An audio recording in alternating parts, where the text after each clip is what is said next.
Hello and welcome back once again, everyone.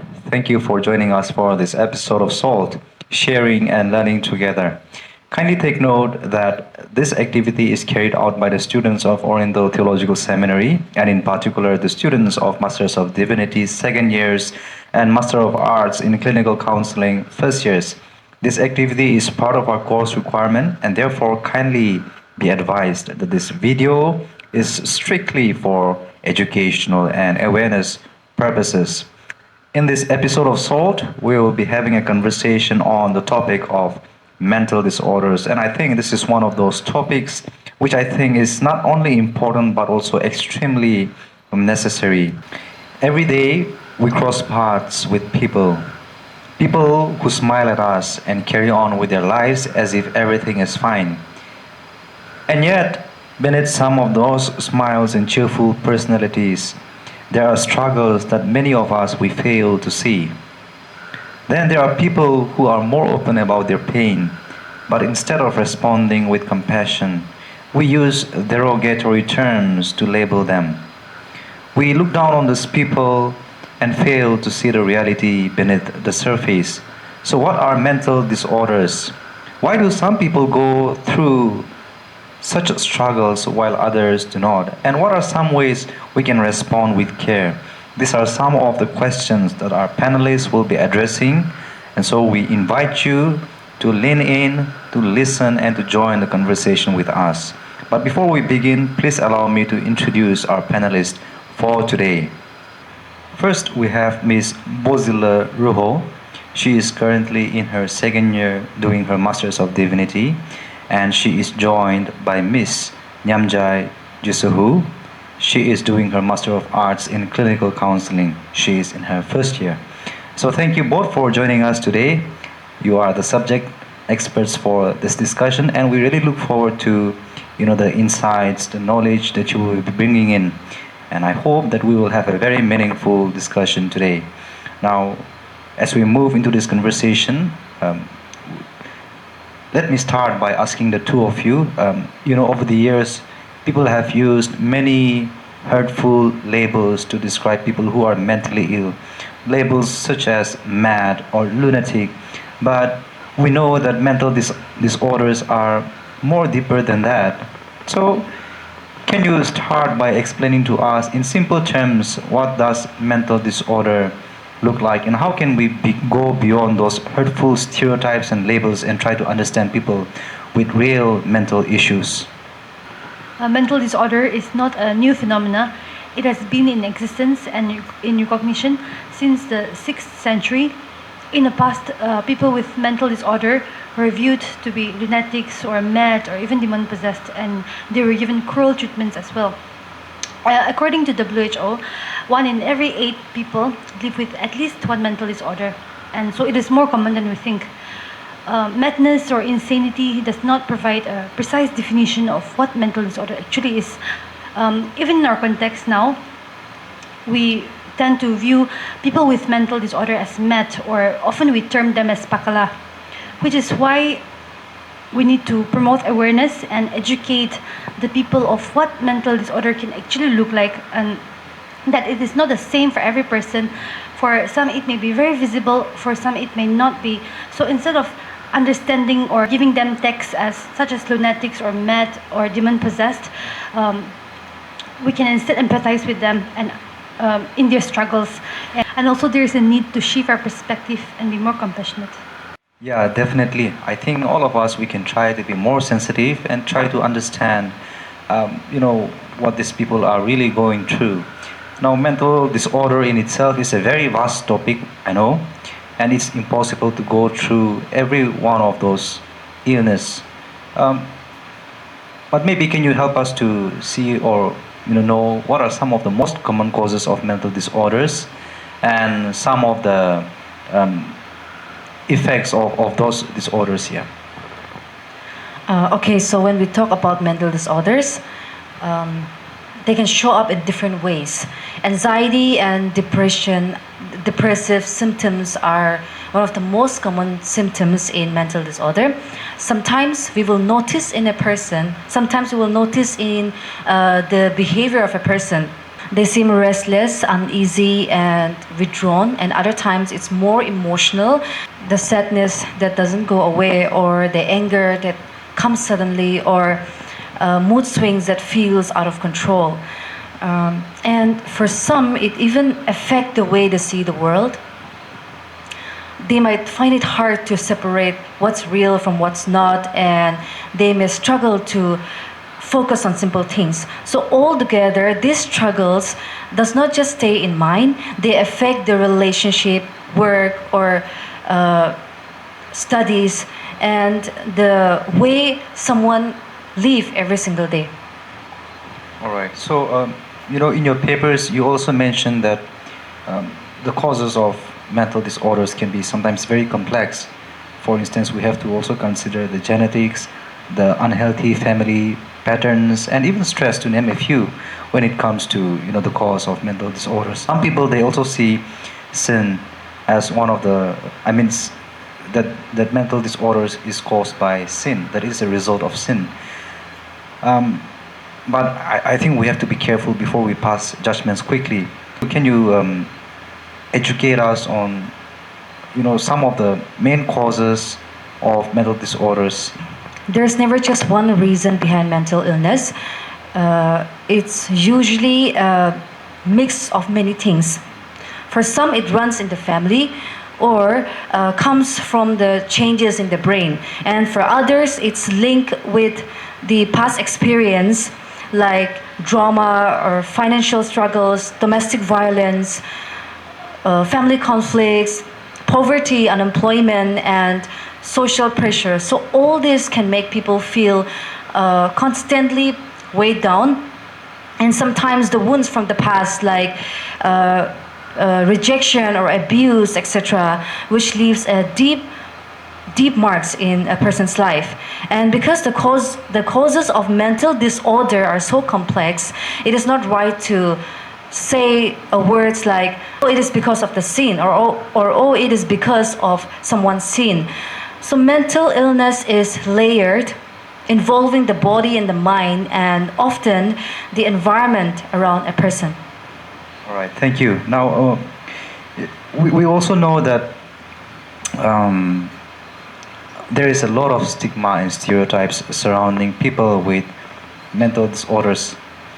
And perhaps that is one of the reasons why, people who are struggling with mental disorders, they want to keep it hidden rather than seeking help. And so can you tell us what are some ways or some things that we can do in trying to create a very safe, welcoming space for, those kind of people? Judgment is inherent in human, and but when it becomes too much, it disrupts the flow of a loving society. Mental disorder is often stigmatized and dismissed as sin or mere weak faith or a mere spiritual attack. Mental disorders are real, and we cannot run away or escape from it, even if we want. We tend to blame every mental disorder to demon possessions as well, and therefore are too late when we seek for professional help. Even the family, they try to hide the illness because of shame and the stigma around mental disorder. When one is sick, we eat medicine or we go for a checkup, and that is considered to be totally normal, and it's not a sign of weak faith. Similarly, people with mental disorder, for them seeking professional help, that is totally normal as well, and that is not to be considered as having weak faith. Also, the church community can be of great help by accepting, loving, caring, and also just creating a hospitable space for both the counselor and the counselee. The church can also be a source of support to the family and to the person with mental disorder by loving them and letting them know that they are loved as well. As Christians, we are called to love each other deeply, and that includes even people with mental disorder. And in the Word of God in Galatians 6:2 tells us to carry each other's burden, and that is our responsibility as a church community. And finally, fulfilling the Great Commission also includes caring for people with mental disorder. Thank you, Pozi. It's very interesting that you brought up that aspect of, in our context, how people would tend to view people with mental disorders. as a sign of weak faith or even being possessed by a demon. And I think that's very true. And sometimes people also see it as a direct result of a personal sin that the person has committed. And I mean, of course, ultimately, all kinds of illnesses or sickness that is a result of sin. And we must also acknowledge that there are, dark forces, spiritual factors that we cannot always explain away rationally. But like Nyamjai has mentioned, there are also many different factors that we need to look at. And honestly, sometimes as we try to help people, it's very difficult to see the line that helps us that helps tell us which one is which. So I don't know. Can you tell us some signs or symptoms that will help us maybe to differentiate, as in like when we should pray for a person and when it is wise to refer that person to a doctor or a counselor? In such cases, prayer and spiritual support are definitely very important, and we should always pray for the people who feels abandoned, hopeless, or completely withdrawn. But there are also times when prayer is not enough. Prayer alone is not enough. We need medical care, or we need medical help, or the help of the counselors. For instance, if someone becomes violent or completely withdrawn, or start to have suicidal thoughts, then in such cases, it is wise to guide them to a professionals. Like I said, prayer strengthens the soul and brings hope. Likewise, the counselor or the doctor also help an individual to heal from the body and the mind.